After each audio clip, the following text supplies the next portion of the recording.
Workshop lesson. We're going to continue to look at realistic fiction, and we're going to read another Henry and Mudge book. Before we get started, I just want to share with you some of the responses I got yesterday, and I can tell we're coming a lot closer to coming up with a class definition of realistic fiction. So let's see what you said. Characters face real-life problems. I love that you use the word problems. Remember, that's an important story element, and I'll talk a little bit about that in a second.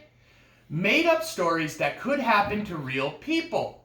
Again, people, the characters, another story element. Great that you thought of that. Takes place in the real world, and I put in parentheses, the setting is real. Setting is another story element. So, for today's read aloud, we are going to focus on one of the story elements, the problem, and the solution. So 2 of the story elements. But remember our 5 story elements: character, setting, problem, solution, and then the message or the theme. And that's the lesson that is learned from the story.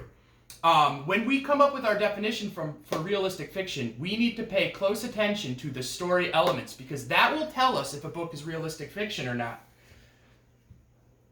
Let's get started with Henry and Mudge. Remember, your worksheet today will be to look at the problem and the solution. You can write the answer in your journal, or you can print out the sheet I give you and write it on there. It's up to you.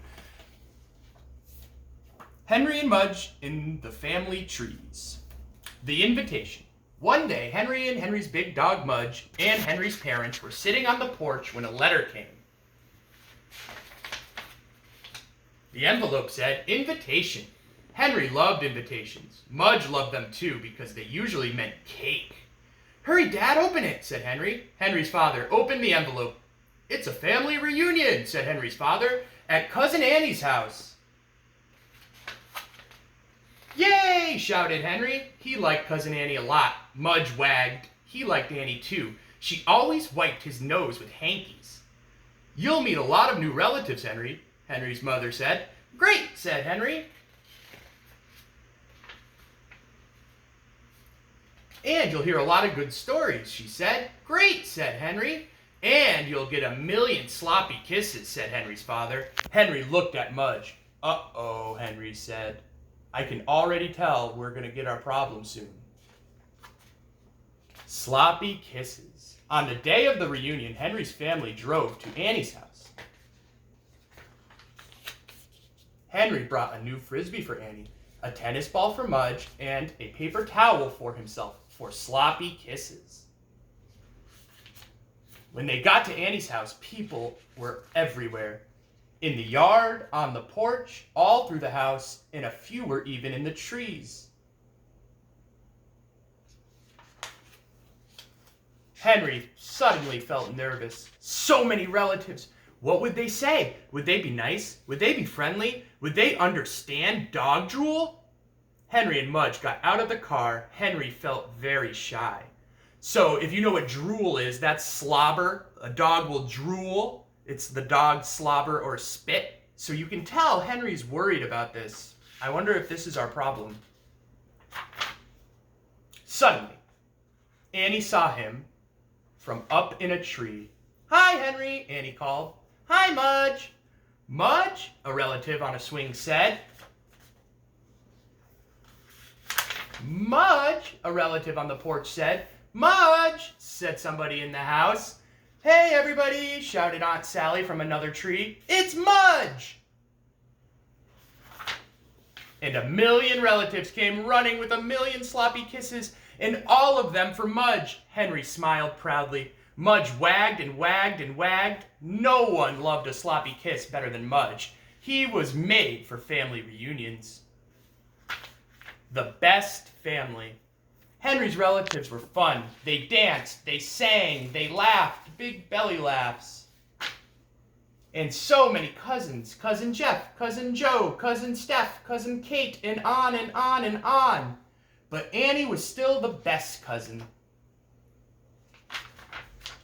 She and Henry and Mudge played frisbee with some aunts and uncles and grandpas and grandmas.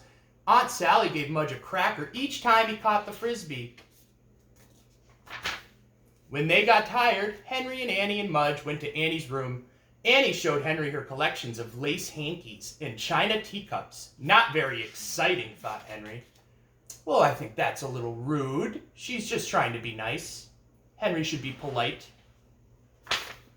Then Annie showed him her submarine game. Wow, said Henry. He and Annie played submarines while Mudge slept on the canopy bed.